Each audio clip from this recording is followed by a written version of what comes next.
Welcome,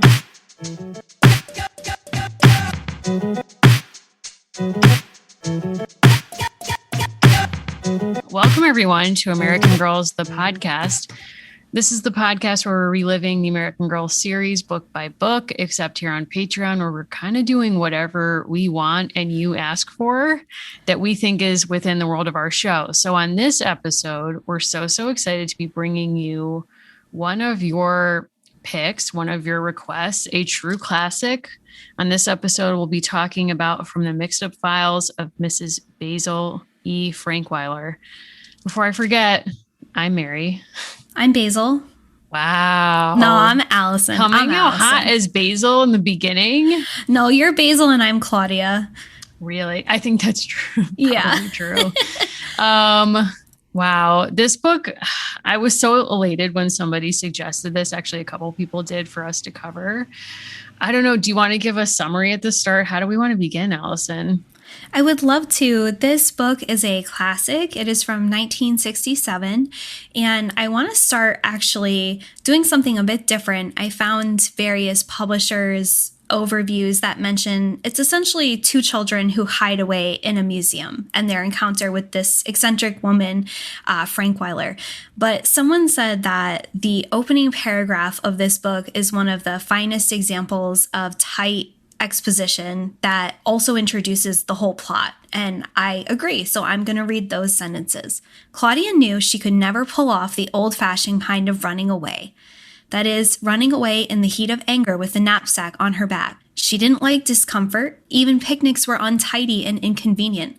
All those insects in the sun melting on the cupcakes. Therefore, she decided that her leaving home would not just be running from somewhere, but would be running to somewhere. To a large place, a comfortable place, an indoor place, and preferably a beautiful place. And that's why she decided upon the Metropolitan Museum of Art in New York City. Iconic. Simply iconic. Allison, what is your personal history with this book before we get into it? I love this book. The copy of it that I own was a very faded kind of yellowy cover, which featured Claudia, our protagonist, and her brother Jamie hiding away and looking into the large bed that they ultimately sleep in the Met. I loved this book. It was my older sister's, and then it became mine. And I was so happy that it made me laugh, almost 30 years later. Yeah, I have a similar experience with it, which is that I never owned it. I got it from the library then and now. But I remember genuinely finding it hilarious. And I loved the tone of it because it felt like a book for grownups, even though it was for kids. And we can kind of get into more of what that might mean. But this book, if it says anything about me, the funniest books I read when I was a child, and I still find them funny today, are this book and Sideways Stories from Wayside School, which I still think is funny because both of them kind of have an absurdist piece to it. And there's just something about it where it's like it has such a clear its own identity and tone.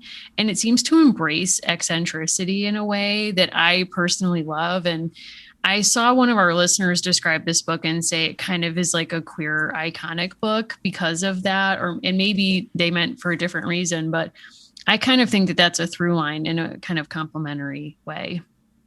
Yeah, the way that this book is written, this piece I did not remember, but we're drawn into this story of Claudia and her brother Jamie. And Claudia is a planner and her brother is cheap. And so they're kind of this perfect pair to escape their life. And we learned that Claudia, there really isn't like one reason why she's running away, right? She isn't having a kind of knee-jerk reaction to anything. She just wants to feel special and different, which is a human universal.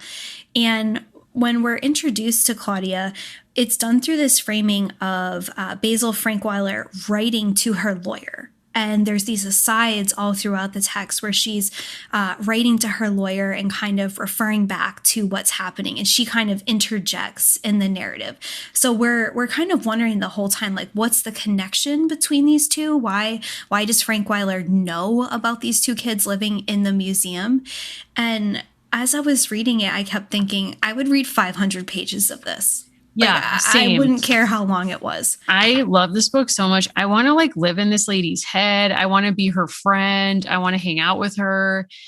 She also iconically lives in Farmington, Connecticut, which is sort of an interesting choice. The kids live in Greenwich, which I'm a lifelong Connecticut resident. And I'll just say, like, I am not of the Greenwich vintage of Connecticut. Like, no shade if you're from vintage, but like, I don't understand what that lifestyle is of like basically living in a suburb of New York City. But Farmington is a lot closer to where I'm from in the Hartford area.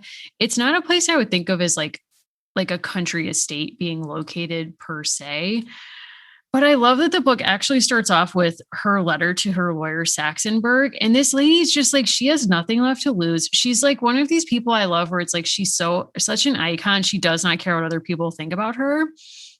And she said, I just want to read a couple of sentences that make me laugh. To my lawyer, Saxonberg, I can't say that I enjoyed your last visit. It was obvious that you had too much on your mind to pay any attention to what I was trying to say. Perhaps if you had some interest in this world besides law, taxes, and your grandchildren, you could almost be a fascinating person. Almost. That last visit was the worst bore. I won't risk another dull visit for a while. So I'm having Sheldon, my chauffeur, deliver this account to your home. And it's like, wow, imagine feeling that empowered to just say exactly how you feel. Yes, and I think part of what I like about this book is it is set in the 1960s, but it also feels very much outside of time. Right? Yes. I think there's a lot of elements of it where you could place her, I think, just as easily in the 1930s. You could place her in 2000 because she's an eccentric. So she doesn't have to live within the same boundaries as other people. And there's something so relatable about Claudia wanting to run away. And I know that you have brothers. I have a brother. Claudia's kind of ranking of her siblings and who she's going to choose to run Iconic. away with her. It's iconic. And also, could you talk about her relationship with Kevin? Kevin is her youngest sibling, and they have to take turns like taking charge of him. And she absolutely never wants it to be her turn. She's the eldest, and she takes that on as like almost an identity where she's like, I never had anyone taking care of me except mom, who waited for me at school at the school bus every single day. And it's like, okay, so you did. And it's just sort of like these self narratives of like how much kids invest in what number sibling they are, where they kind of fall in the timeline. And so Kevin is like the person that she never wants responsibility for. And she's like, oh, like he has the easiest life. Yeah, she's also obsessed with the fact that she has to empty everyone's trash cans, which was also something I had to do as a young person. So I related to that. On Saturdays, Claudia emptied the waste baskets, a task she despised. There were so many of them. And we learned that there's basically 7 of them. There really aren't that many, but part of what I love about this is the waste baskets are then used as a vehicle for Claudia to both learn things about people in her family and to pick up an all-important ticket. And she's kind of complaining about how her mother is wasteful and then finds this ticket that's discarded that still has some punch holes to get into New York City. So it's also how she and Jamie are able to run away. I also like too that we kind of get her childlike evaluation of her siblings where she's like, okay, you're good at this and I'm good at that. So you could help me do this thing, but I could help you do this thing. And it's just very primal in a way that siblings are with each other, where it's like, yeah, I'm better at you than this, and you're better at me than this, but like together we could maybe do this other thing. And it's very grudging. Like you don't want to ask your sibling for help. And I love how she's monitoring Jamie's card game on the bus. Like he plays a game every day with his friend. They play War. And she knows that about him, but she also knows that he's like incredibly frugal, to put it lightly. He's cheap and he cheats. Like those are his two defining characteristics, but he's also fun to be around. Yes, he's very fun. And like, he doesn't really ask a lot of follow-up questions where she's like, do you want to do this thing? And he's basically like, yeah, okay. Like, so she accosts him on the bus while they're away from family. And he asks her point blank, why pick me? Why not pick on Steve? And Steve is another brother as well as Kevin. So they're sandwiched by these brothers. Claudia sighed. I don't want Steve. Steve is one of the things in my life that I'm running away from. I want you. And I think what makes this book funny is we have the literal moments where Frankweiler interjects, like the next line, despite himself, Jamie felt flattered. Flattery is an important machine as the lever, isn't it, Saxonburg? So, like, we have this kind of adult perspective barging in, but the way that Jamie and Claudia talk is also very adult. Like, to just say, he's one of the things Yes. I'm running away from. And that's something that I don't like when people evaluate children's literature when they say things like, well, kids don't speak that way. And I kind of think I play it both ways where sometimes I'm like, yeah, they're right. Kids don't speak that way. Like when, thinking about shows like Gilmore Girls, I remember when that was on, people were like, well, there's no way that, a mother and daughter speak that way or anyone speaks that quickly with that many pop culture references. But it's sort of like, but if you just sign on for what they're saying this is, you just kind of have to evaluate it in its own right and you kind of go with it. And in the same way, that's how I read this book, where Claudia is both speaking past her age, but you might also read that as like someone who desperately wants to be exceptional or just have something of note about her or to be grown up, trying to speak beyond her years and then not really getting there, kind of showing her youth. Like on the very next page, there's an exchange that says, Jamie asked, can I wear sneakers? Claudia answered, of course. Wearing shoes all the time is one of the tyrannies you'll escape by coming with me. It's like referring to wearing shoes as a tyranny. I mean, it's like, is that something an adult does? Maybe. But I mean, it's just like, it's so charming, like their use of language and the ways that Claudia polices English grammar would drive me personally insane. But it's also one of those like child reaching for maturity or refinement or what they imagine that to be. We also have a very funny moment that kind of rounds out the pre runaway portion, which is Claudia has to actually take care of Kevin, and he kind of bemoans that it's her turn, right? Because they all take turns, and he's asking for Steve, and Steve is really such like a straw man in this book. Kevin whines, I wish it could be Steve's turn every week. You just may get your wish. Kevin never realized then or ever that he had been given a clue and pouted all the way home, which is just like really brilliant turn of phrase. And it also kind of shows what I love, which is that Mrs. Frankweiler is not on the side of all children, or like she's not someone who's like, I'm giving kids the benefit of the doubt. I'm going to speak to them as children. She's like, yeah, he never realized it then or now. Like, and there's moments when she sort of like is critical of the kids. And I don't know, it just like really makes me laugh. Now, what happens next is we have these two children who do actually run away, and they go from Connecticut to New York City, and they live in the Met for days. Is this something you would do? Yeah, I was thinking a lot about this. And I think the first question I have is it the Met specifically? So we have to kind of contend with, would you be willing to live in the Met? Second question, would you be willing to live in another museum, not the Met?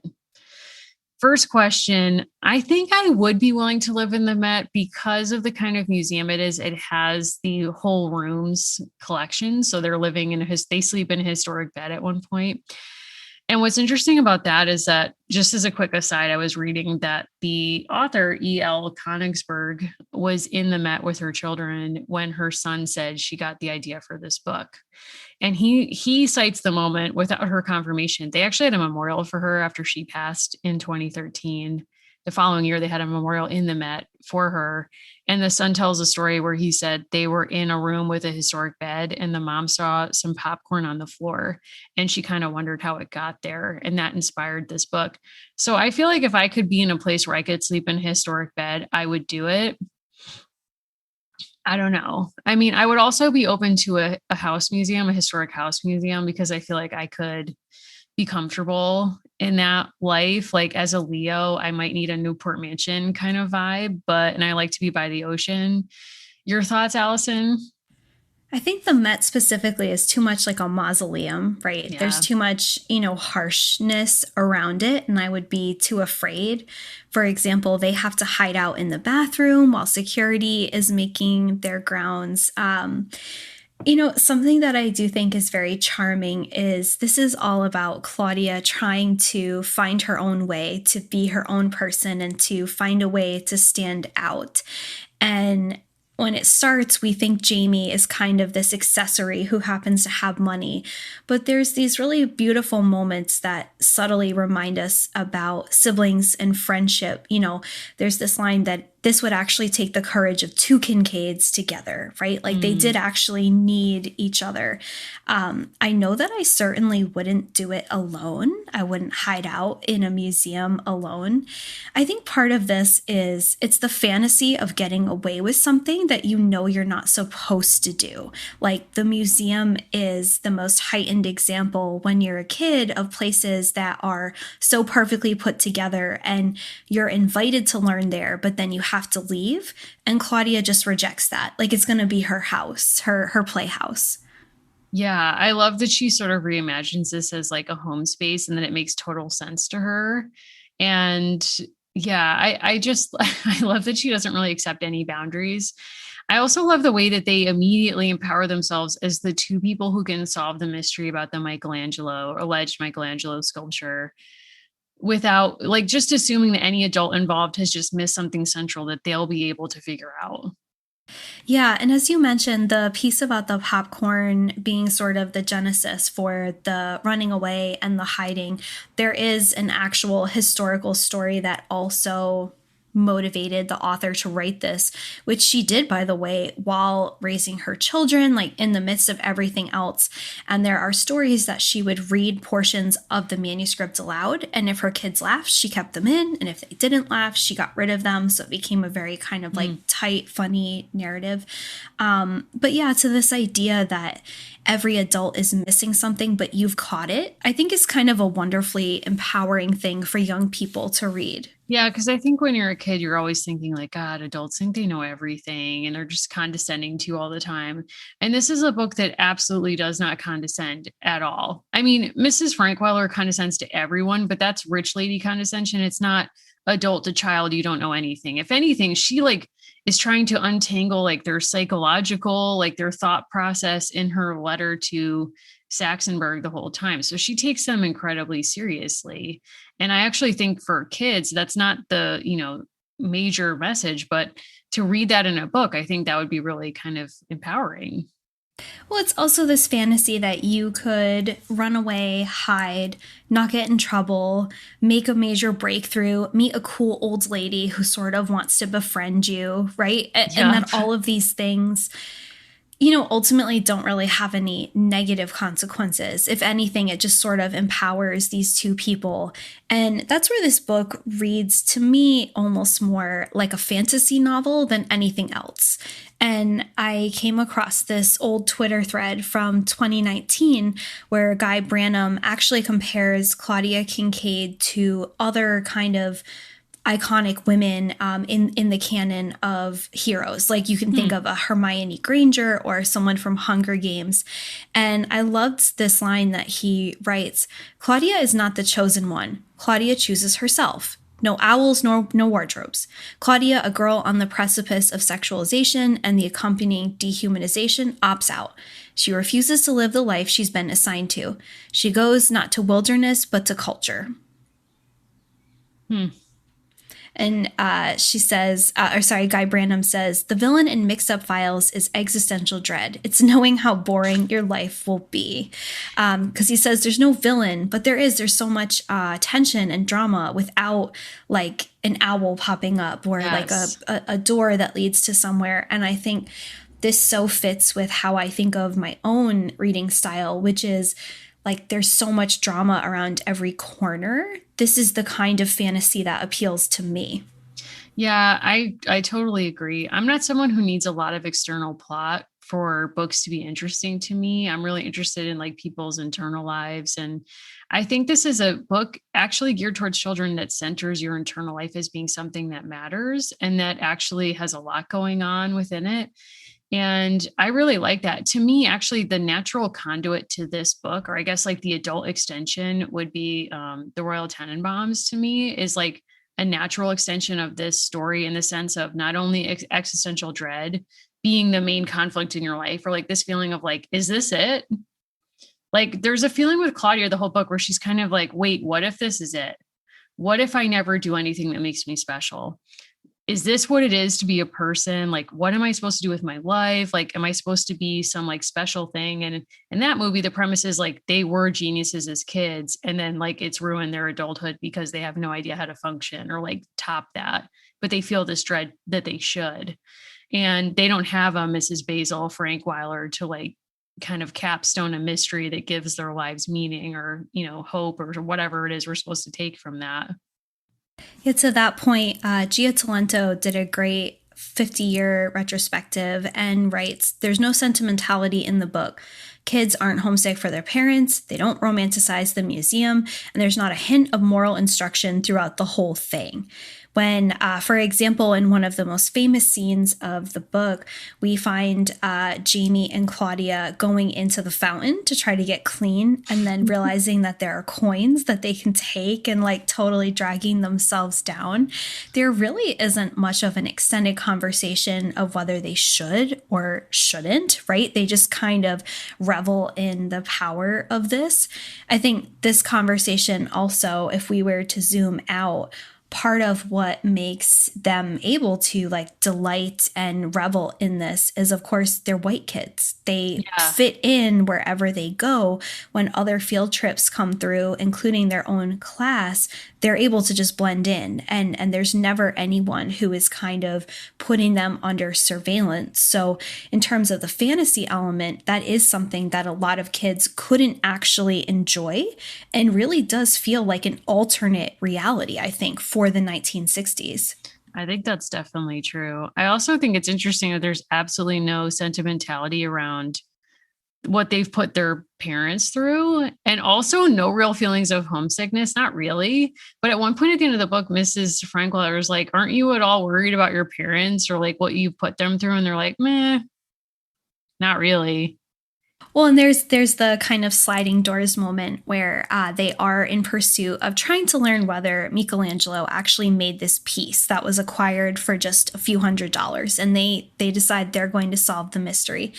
And what first intrigues them is there's all these people queued up to see it, and they see New York Times reporters. So Claudia demands that they spend the money on a newspaper. And there's a funny kind of interjection from our narrator that if she had just flipped one page or the other, she would have seen a story about herself being missing. But Claudia is so focused in on the one mystery she cares about, she's not concerned. Well, and even when she shows them the picture of them in a different paper and kind of tells them like you were in this paper this day and whatever, they look at the photos and they're not saying like, wow, our parents must be really nervous. They're like, wow, that's like not a great picture of me. They're like, do you think that's a good picture?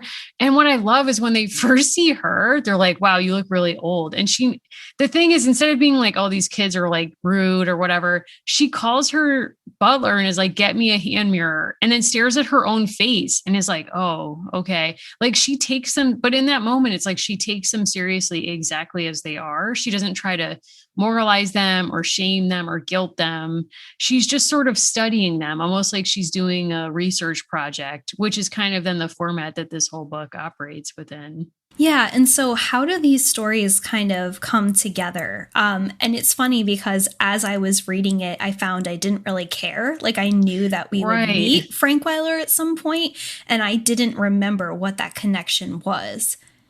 So the mystery is basically that a statue of an angel is in the Met. It's allegedly by Michelangelo, and it was bought by the Met at auction for $256, I believe, which they believe is a steal. And there's some contention over whether it's actually by Michelangelo or not. And so they decide, the kids, that they're going to figure out if it's actually by him or not. And they actually have some smart ideas. So Jamie at first is like, we need to fingerprint the statue. And Claudia's like, you idiot. Like what? The police didn't keep fingerprint sets back in that time. And he's like, no, but if he sculpted it with his hands, like his prints would be on like, multiple statues or whatever. It's actually like very sharp of someone his age. Then they find out basically a maker's mark at the bottom that they think no one else has heard of. So they rent a PO box at Grand Central and send a letter and decide, and they wait for a response. And someone responds from the museum is like, yeah, we knew about that. It doesn't mean it's by him. It just means it's from his studio. So someone in the studio could have done it. Then they learn that Mrs. Basil E. Frankweiler actually, it's from her collection that the Met bought this statue at auction. So they assume she'll have more information about this. They figure out she's at her country estate in Farmington. And just when Jamie's like, I've kind of had enough of this adventure and I'm ready to go home after Claudia has an ugly cry at the train station, he decides he kind of like gives this one to her and he's like, let's go to Farmington. And so they go to her house and she has like an epic amount of filing cabinets of her own personal research. And also iconically wears a lab coat in her office while she's basically doing research that's grounded in paperwork. It's like one of these camp things where you're like, I don't need to understand this choice. I just love it. I also found myself, I know we both did, Googling to see if there was a film and then kind of immediately realizing that nothing will live up to how this is in my mind. And this book is filled with really beautiful sketches. There's also, I think, a valuable subtext to this book, which is when you find a thing you're really passionate about, everyone does love to learn, but we all learn so differently. And I think a few of the moments of real pleasure of learning for the siblings is when they get to opt in to a field trip. And if you notice, when it's not their class on the field trip, they think that the woman, the docent, is magic. And they're so impressed with her and they're hanging on every word. When their class comes through, they're kind of hiding, goofing off. They don't hear a word because they're focused on the dynamic among the students. Right. And it's this reminder that when we find moments where we're choosing to opt in and to learn, we're more likely to enjoy it. Also, a sketch of the two of them at the library researching Michelangelo.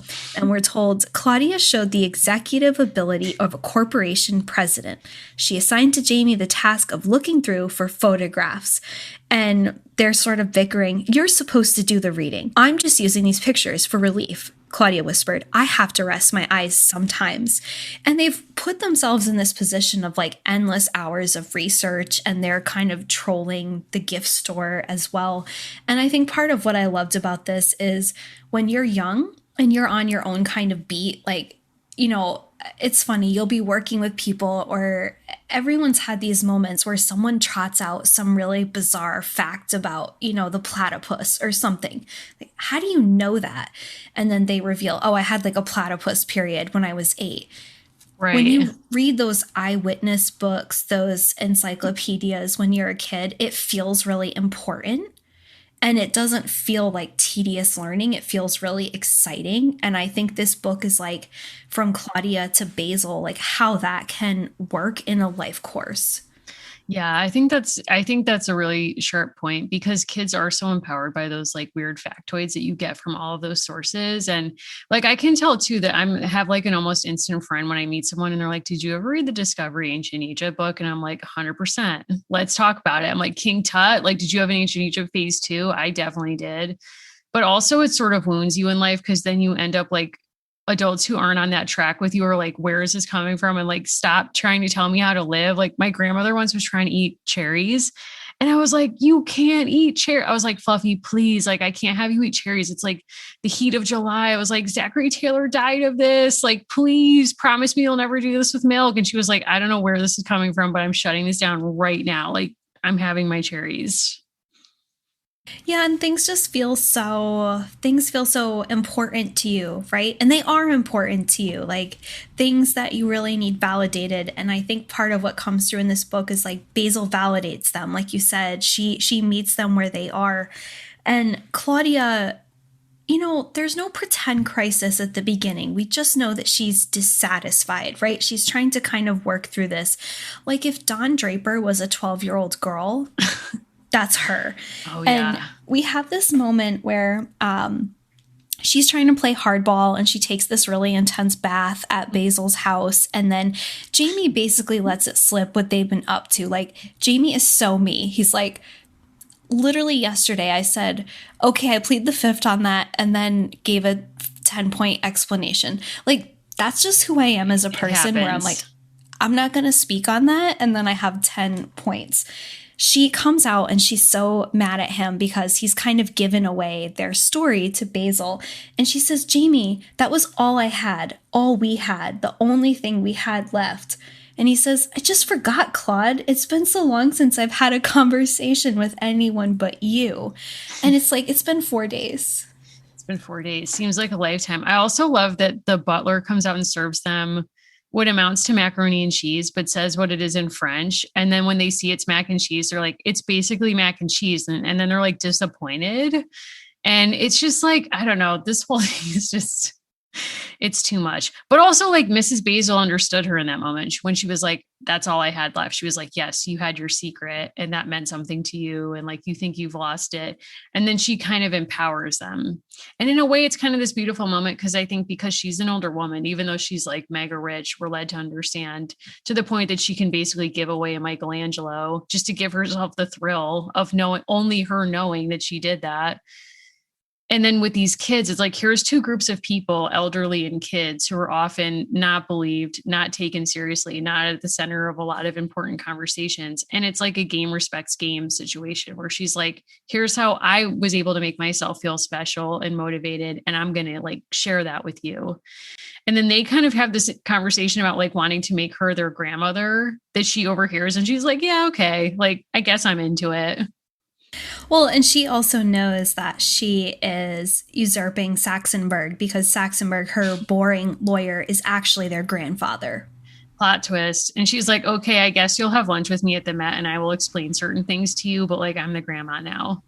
Yes, we have this moment after Jamie basically spills and says, we've been living at the Met. That's how we found out about all of this. And we just need to know. And Basil gives them a timed experiment where they can go through her quote mixed up files and try to find the evidence of whether this was Michelangelo or not. And that's where they do find the evidence. But the bargain they have to make is that they will actually get that documentation in her will if they promise to not say anything in the meantime. Which is also like a sign of her respect for them that she's like, I'm not going to make this easy for you because you're kids. And then they're like, we think the museum should have it. And she was like, I don't care. That's not my decision. Like, you can do whatever you want after I'm dead, but like, I don't care what you do with it. Like, don't bug me with this part of it. I just need you to not say anything while I'm still alive. And they're like, okay, cool. Like, thank you.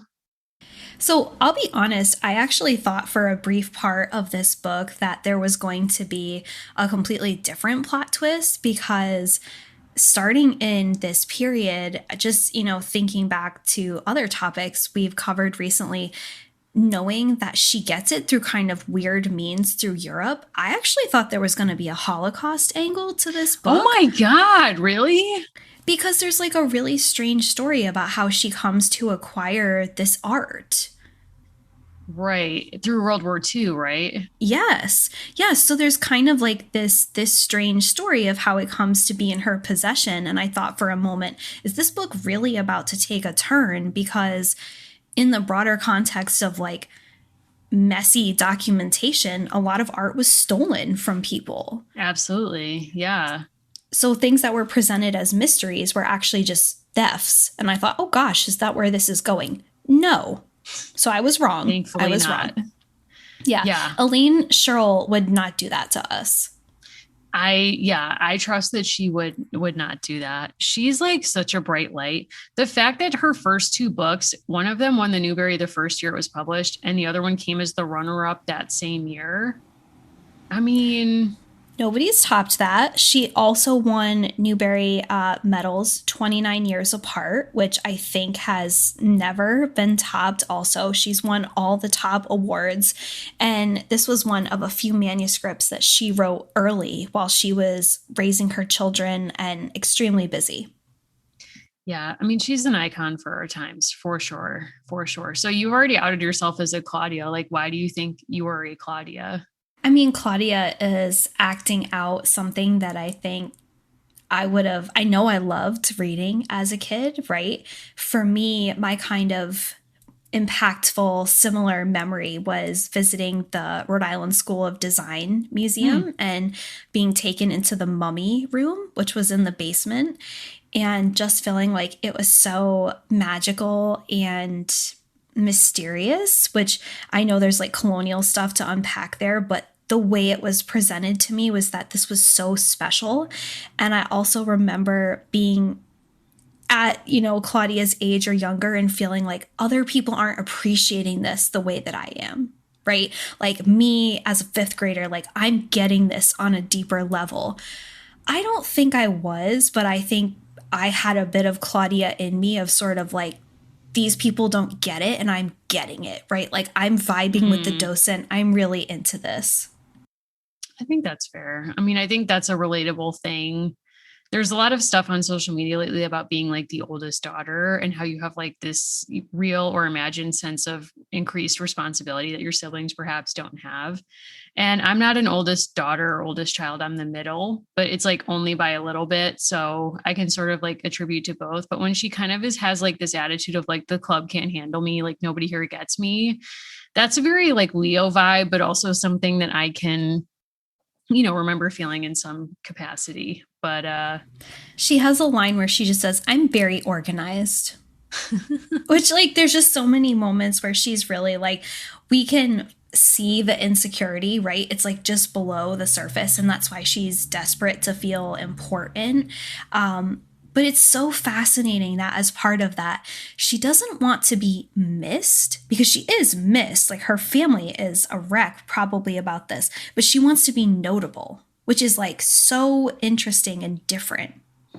yeah, it's interesting. It kind of is like a vibe of like, I hope you don't, it's not like I want you to miss me. It's like, I hope I'm famous, which is such a different instinct. Yes, absolutely. And I think too, like, knowing a little bit about the context in which this was written and the fact that all it took was like literally one kernel to inspire this book, I do think there's a broader experience to wanting to go into cultural places where you're not supposed to, right? Like the Met is free, but so many things are off limits.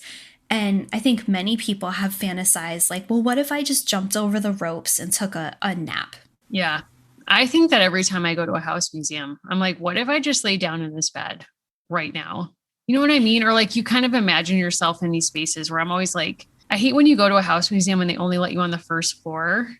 And it's like, well, I want to go upstairs. I want to see like what if I just went upstairs? What if when the tour guide turns their head, I just sneak away and I'm by myself and I go up the stairs? Like what would really happen? Well, I think part of what makes this book so brilliant is, again, it not being overly saccharine or sentimental, is you learn that the bed smells bad and it's stuffy and it's not Yeah. comfortable and you have to hang on the toilet. And I think in a lot of ways, it lets you play out this kind of dream or fantasy while also like very much taking you back to earth. I slept over at the zoo when I was younger and it was just like extremely uncomfortable physically. Why? Like we Why would slept you on the do floor that? because it Why? sounds cool to sleep at the See, zoo. that's the thing. I always bailed. I bailed on Girl Scouts just when I didn't bail on them. They bailed on me. And like, I won't discuss that, but I bailed on them when they were doing sleepovers. Sleepovers were my nightmare as a kid because I always had a hard time sleeping. So to be in someone else's house and like up by myself all night is like not a dreamscape. But I know that people did that kind of thing where they're like, hey, we're camping out in a giant like gym, like all the Girl Scout troops together. And it's like, why? Like, it's not my jam. No, and I mean, we learn there's like this quick reality of they're basically trying to forge a new life with $3, which is not going to work out, but like you kind of have hope for them that it's going to. And when they take that ride out to Frankweiler's house, Jamie reveals when he gives a very cheap tip that they're out of money. So it's like, okay, I yeah, you love can't, it. no matter how many hot fudge sundaes you sacrifice, there's only so far you're going to get as children trying to run away. Also, them doing laundry was chaos. Like all of their clothes turned gray because they did like black socks and white underwear and like separates. That's like a thing that does, it turns out, matter when you do laundry. Sometimes, I don't know. Sometimes I just throw chaos to the wind. I just do it all together. Yeah, and what's funny is we're left on this kind of parting note that they had kept some things behind at coat check, including these gray clothing, gray articles, and we learn, they've yet to be picked up, which is just kind of like a funny way to end the book, right? Like they moved on, they never thought about these things again, but they were left sort of abandoned back at the Met. I would like it would be iconic if whoever runs the Mets Lost and Found just like had up publicly like a violin case and like with it open like we're waiting for this to be claimed. Do you know like anyone who left this here? Do you think kids would Yeah. get it now? Like do kids still read this book? So we can share a link, but for the 50th, they actually did a special interview with kids and they actually did a kind of walkthrough to talk about what was different between the 60s layout and today. And part of what's really fun is this little girl is taken on a special tour of the museum. And you can just tell that she has major Claudia vibes. Like she thinks she's the coolest girl on the block, and she kind of is. Ooh, I want to see that. That sounds Yeah. very fun. And I think it's interesting that, there's kind of these adults that live in the background. We have Basil, we have the lawyer, we have the chauffeur, and we're given, I think, as adults, these subtle cues that these aren't perfect kids, right? Like they don't say thank you. They're kind of rude, but they're imperfect and they're also just kind of trying to figure it out. Yeah, I like that. I like that they're not tasked with the emotional caretaking of adults in the story about like, oh, like I don't want mom to worry. I mean, she did admittedly leave a letter to be, she mailed it strategically to be delivered the next day saying, don't call the FBI. We're Yeah. fine. So Yeah. there is that. But I mean, like, kids in that age are supposed to be somewhat selfish. Like that's part of like what's happening with their development. I'm seeing Raymond in the background. I'm thinking about like, does he know I'm like talking about him in a way? So, this content actually has to be kept from my cat because he does try to run away I know. I was periodically, thinking about this. and he's not allowed to live at the Met or anywhere other than at home. I think he's an Isabella Stewart Gardner Museum cat. I think so too. I think so too. And I think part of what, this also recent re-interest in the theft at Isabella Stewart Gardner, right? There was a new documentary just a few months ago. It also shows you that some of these places with millions and billions of dollars worth of insured property aren't as hard as they should have been to be broken into or just lived in, apparently. I mean, look, we're not telling you to try it, but we're not telling you not to try living in the Isabella Stewart Gardner Museum. Like, I wonder how that would go. I think today it would go very differently, but we've learned through that theft that, just a few decades ago, their security was next to none. I mean, have you seen Da Vinci Code? Yeah. I mean, my God, I feel like we could break into the loop. That's what that movie left me with. I was like, all I need is Tom Hanks, like a mansplaining man to explain some iconography and to cause a kind of stir or distraction. And the problem is you should have kicked him to the curb. That's where that Yeah. movie went Yeah. sideways. Yeah. So I will tell you, I think museums as places that, inspire and provoke the muses, I don't like to be there in the dark. We're not supposed to be there. I think whatever comes out, whatever happens, I have to have my crystals in my pocket. Yeah. You got to get out of there. I think that's fair. I mean, you might have Nicolas Cage knocking around. Like, I don't want to take any of this on. Like, I saw Night at the Museum and I was like, I'm not convinced this is impossible. Nope, I'm not interested in that. I also think that, talking about my mummy experience aside, now that we know more and understand where most things in museums came from, I don't want to spend an overnight in that environment. Yeah, I think that's fair. There's a recent series on PBS documentary about the Met that it kind of feels like the Met was involved in hiring this crew and conceptualizing it. And then COVID happened while they were filming it was supposed to kind of celebrate their anniversary. And then the pandemic happened and they ended up covering that and reflecting on Black Lives Matter and a series of other things. But they kind of did this thing where they acknowledged issues with the museum, but only in seemingly surface ways. Like, yeah, we've had to lay people off, but you never see who's laid off or hear their experiences or how it's kind of affected their lives because of the financial costs of COVID. You also see some of the non-Western collections that have been appropriated, basically stolen and put into the Met that are now being kind of repatriated in some cases or recontextualized. But they also have family members like Rockefellers who donated these materials originally who clearly do not kind of seemingly get what's going on here, but not fully. So it's sort of like these cultures are being challenged, but the degree to which they're being challenged, I think, is an open question. Yeah, I mean, we look back, 100 plus years ago, the original intention for this kind of places was to set up a place where working people or all people could, almost like the original concept for urban parks, rub shoulders with the elite. But the reality is they're elite born and bred, and they're controlled by elites, and most of the staff comes from like a very select pool of people. There's also this kind of skewed sense when you read things about museums. The Met doesn't function like almost any museum in your community, but we talk about them as if they're all the same.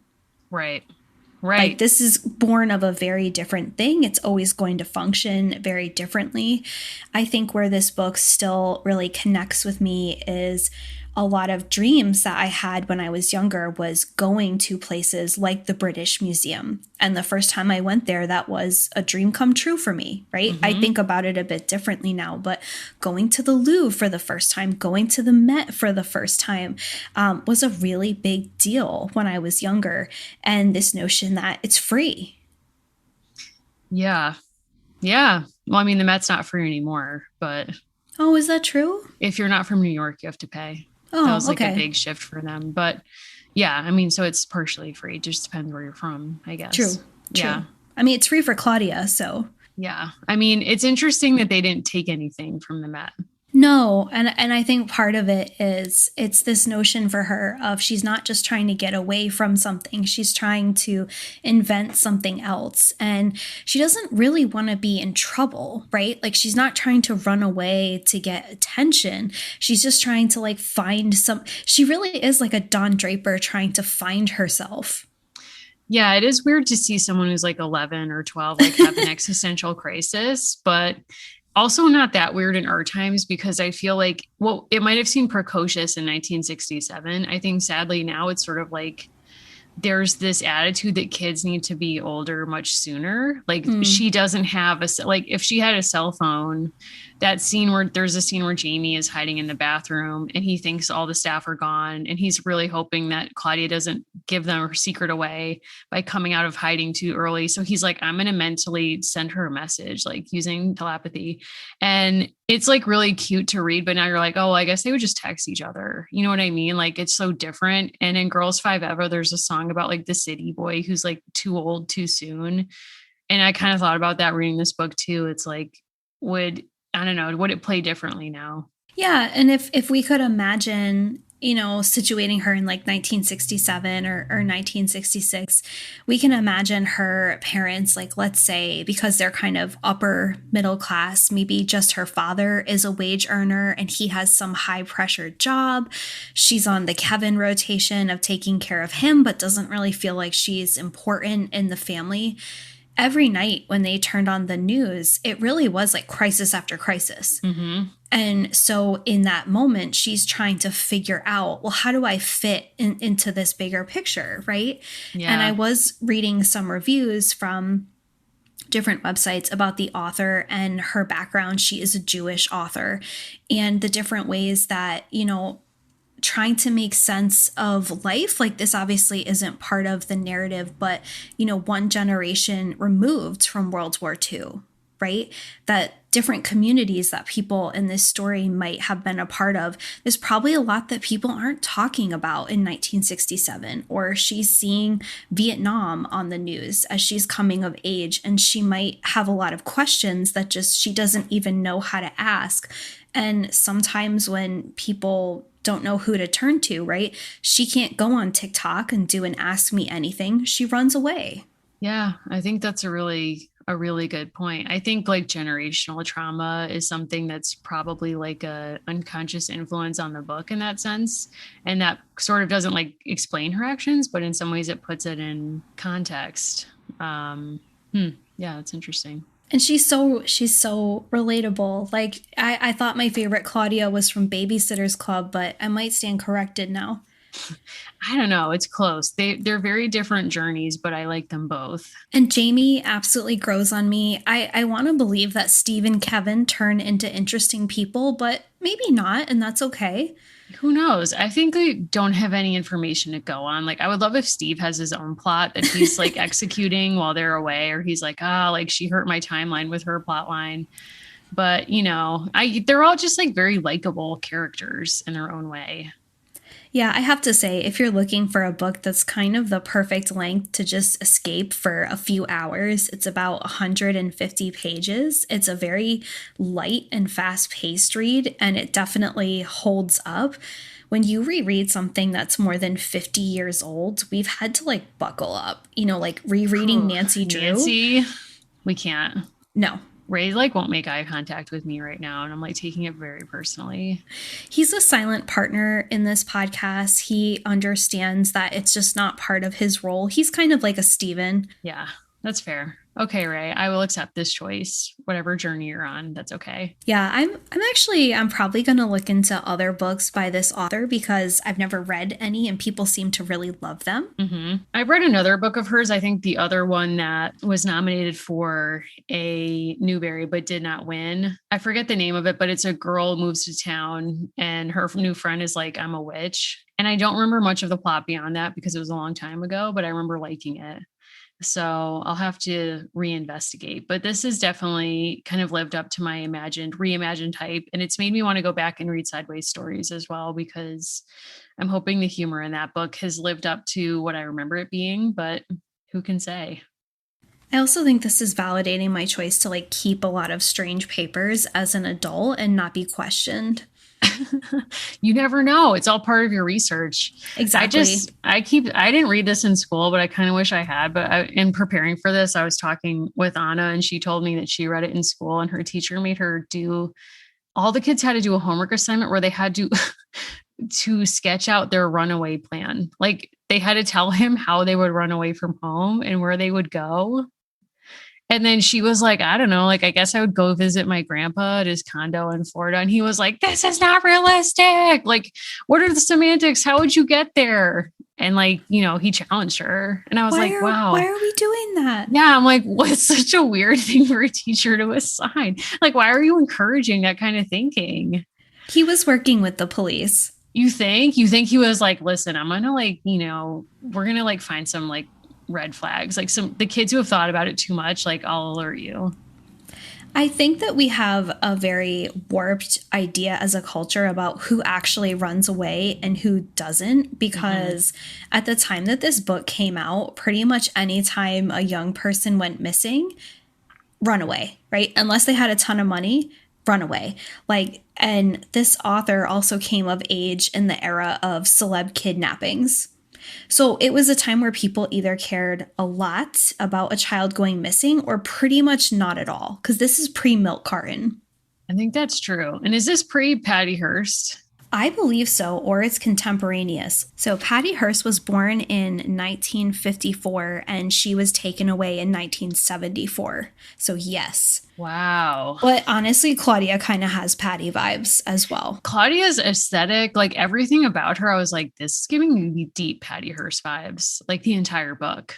Yeah, I would love to know what happened to Claudia next. I'd like to believe that she and Jamie made really good investments when they eventually sold off the documentation, or she kind of took her own path and they just never released it and sat on the secret for life. I love that. I like imagine being her college roommate and she's like, I'm going home for the weekend. And you're like, are you? Yeah, right. You know what I mean? Where she was like, I'm going to go buy some cigarettes. And you're like, are you? She's not. She's not. She's definitely not. So we're kind of spending part of this summer delighting a little bit in these things that were really kind of escapist, right? And fun. And when I think back to the version of me who read this book, and I can picture like the font on the cover, everything, right? So that book is actually with my parents, but I can picture everything about that book and how much I loved it.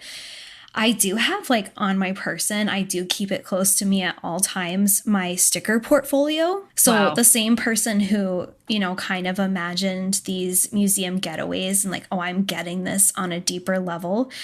I do still have a lot of my stickers. And do you know who the star artist in that collection is? Would love to hear. It's not Michelangelo. So my Michelangelo is Lisa Frank. Wow. I can't even put a dollar amount on what your collection must be worth these days. Did the stickers work? Probably not. Wow. But, they were part of my art collection and my art journey. Like that panda with a paintbrush. Yeah, that's my Sistine Chapel. I don't want to know what dolphins actually look like because I just want to have Lisa Frank's rendering.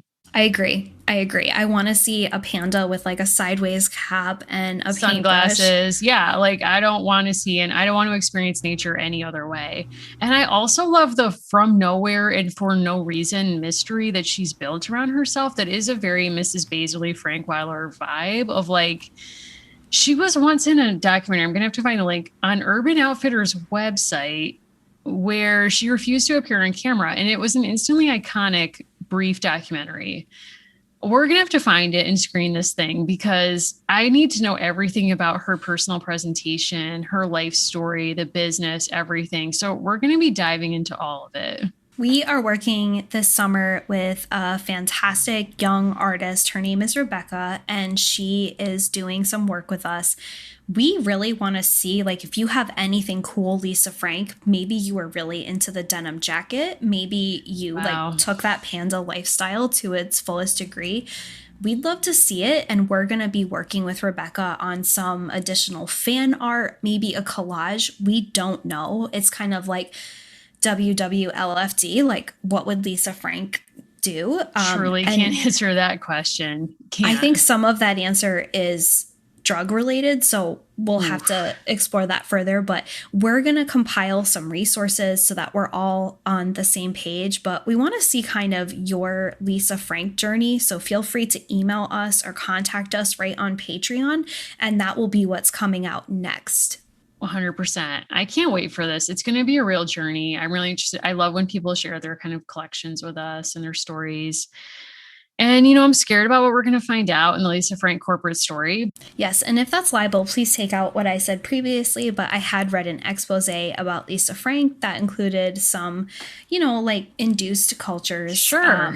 Through substances. So we'll determine more. Do you think the Van Halen line Model Citizen Zero Discipline was about Lisa Frank both as corporate citizen and as private person? Yes. Okay. Interesting. So, we'll have a lot of questions we'll have to examine going forward. There's just like a lot of deep dives that we'll be doing. So stay tuned. We'll be doing that next month. Yes. Can't wait to see it. Cannot wait. Well, thank you so much for joining us. We do so love making these episodes. Thank you for your support for this community. We love talking with you on Discord and other places. Allison, if people want to chat with you, where might they find you? Feel free to reach out to us right on Discord. You can also find me at Allison Horrocks on Twitter or Instagram. You can also reach out to us on the Patreon page. We really love when you give us feedback on what you'd like to see for future episodes. That's very helpful to us. Mary, if they would like to find you, how do they do that? So you can find me on Instagram at Mimi Mahoney or Twitter at Mary Mahoney123. And you can also find on our Discord, we have a channel about future Patreon episodes where we have a database where you can put your idea. And this episode from the mixed up files of Mrs. Basil E. Frankweiler was one of those. So you can definitely reach us that way with your thoughts and ideas. We also recently created a channel where you can share things that you're working on, like a book or an article or your business or video or music or whatever, so that we can also help support you. So thanks very much. Next time.